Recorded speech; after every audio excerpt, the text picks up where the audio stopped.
Hey, I'm Shane Long with Shane Long Photography. Today I want to show you the difference between a 35mm, a 50mm, and an 85mm for headshots.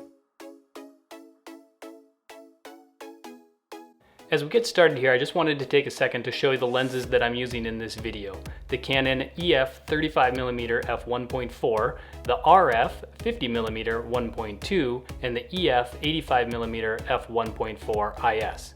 Now these are Canon's pro level lenses, but Canon also has a 35, 50, and 85mm entry level lenses that are still very good. If you're using a 18 to 55 or a 24 to 70, the principles in this video will certainly still apply. Now let's take a look at some of the images that we made. As we go through the photos, note that the 35mm photo will always be on the left, the 50mm photo will always be in the middle, and the 85mm photo will always be on the right.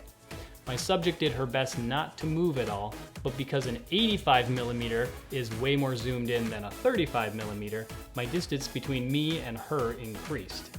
After taking a photo, I stepped back and then I did my best to frame her up the exact same. So what do you notice? Well, what I'd like you to notice right away is the proportions and how they change. If I compare this 35mm photo to this 85mm photo, look at the shape of her face.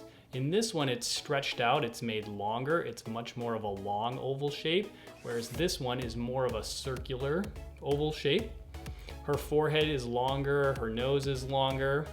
Her eyes do get a little bigger in this one compared to this one, but also look at how much more full her hair looks compared to this one. It looks a lot more stretched out in the 35.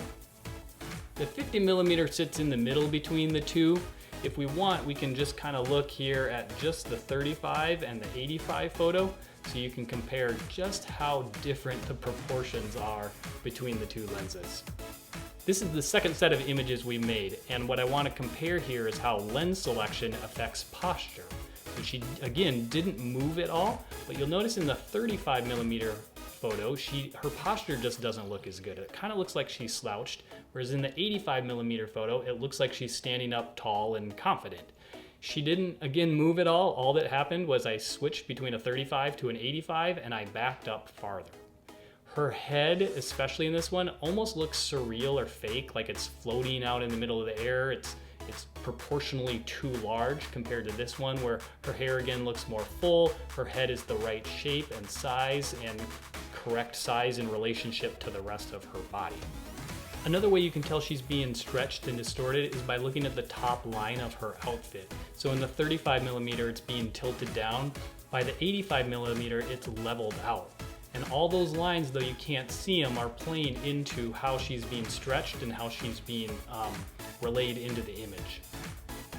The differences, again, become a little more dramatic when you compare just the 35mm photo to the 85mm. Here's the third set of images we made, and again, I want you to check out the proportions. In this photo, the head takes up most of the image. In this one, the head is much more correctly proportioned compared to her torso and the rest of her body, whereas in this one, the head becomes much larger, everything else becomes much smaller. Here, her forehead takes the main stage. In here, her forehead becomes much more smaller, her nose proportion becomes much more flattering over here, as does her jaw and chin line. The only difference here is which lens I'm using and how far I am away from her. Again, let's compare just the 35mm to the 85mm. And in this one, I want you to take a look at the background, what happens to the background blur, and also how much is in the background. In an 85mm photo, you're gonna pull that background up closer to you. So you notice the sidewalk disappears, as does this pole in the background, and this big splotch of whiteness kind of also disappears. The background becomes more blurry, it becomes larger, so my subject becomes the subject, and it's less distracting to the other elements in the photo. Overall, the 85mm lens just has a much more professional look to it. There is another option I should note. I also own the Canon 135 f2, which continues this beautiful flattery and proportions. However, because it's so zoomed in, you really have to get a long way back from your subject, and at that point, for me, it becomes more difficult to connect with them and direct them. So typically, the lens I pull out for portraits the most is my 85mm.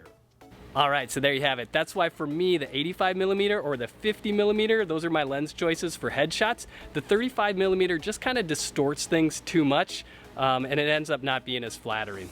All right, now I'm gonna take 3 photos, 35, 50, and 85, and I'm gonna show you how much context you can include with each different lens. In these last 2 sets of images, we just wanted to show you the differences in the field of view between the 3 lenses. We have the 35, the 50, the 85.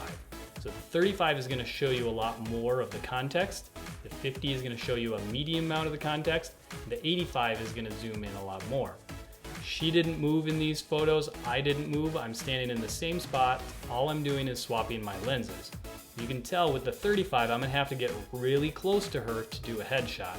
With the 85, it's already starting to zoom in pretty close. I wouldn't have to move in too much more to get that shot. And the 50, again, is in the middle. Where the 35 becomes very useful is in situations where I can't back up any farther. So if there was a row of bushes behind me and I couldn't back up any farther, this would be able to tell the context and the story of where we were.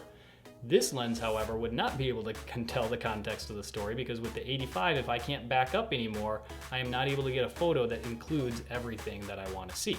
All right, that should give you an idea for the perspective the 3 lenses give you. I usually use my 35mm for context type photos where I can see the whole scene. The 50 is just a little bit more versatile for both headshots and context.